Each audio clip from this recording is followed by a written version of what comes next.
Good afternoon, everyone. All right, got a Hilux in today. This thing's been another shop on and off for pre-tensioner codes, airbag pre-tensioner codes, so B1900. What we've found on this is actually pretty interesting. So this car looks all right because it's actually just had the whole interior gurney, but it's real rough. It's farm new. It's got like 680,000 Ks on it. It's full of mold. There's all mud under the floor.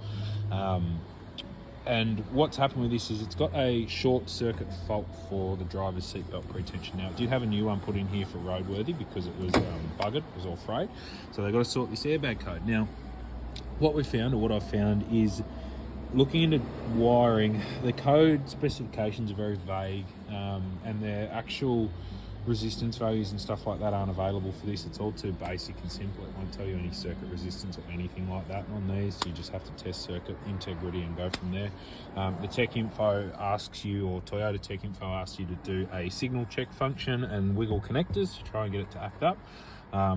That's no good in this situation when you have a short. So there's not really any help from scan tool or diagnostic tool, bar the fact it's got a code set. What we've got here is diagrams, as you can see. So this is what we're looking at here, this right-hand front seatbelt pre-tensioner, which is connector B1 and 2. So it's the middle connector of that airbag module there. So we've got the yellow and black in the middle. And this one I think will be the driver's connector. So that's passenger side pre-tensioner, driver side pre-tensioner. So this is the one we're interested in. Now, obviously with the module unplugged, we shouldn't have any continuity. We're not testing the live airbag system because the airbag is unplugged as well. So we've got the bag unplugged, we've got the module unplugged. We're only checking the two wires in between. Now there's nothing in between. This harness I think runs down, zoom back out, runs down around here. It goes under the seat where you can see it looks like crap. I'm not going to dig in there. It comes up here, straight up to here.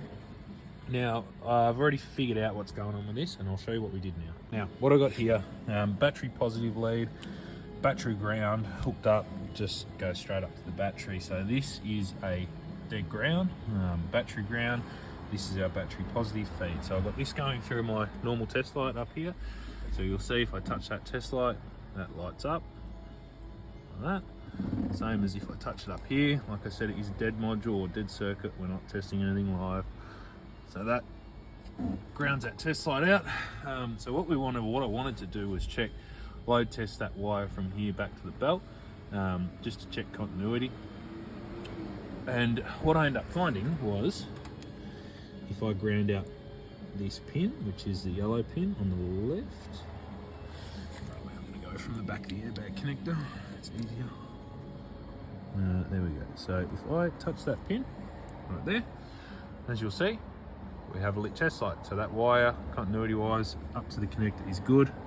But if I touch the pin next to it, which is a black and yellow, we also have a lit test light. Now, if I ohm check this, which I will now just to show, ohm check, as you can see, we're not touching. I'm just gently sitting in there with the probes.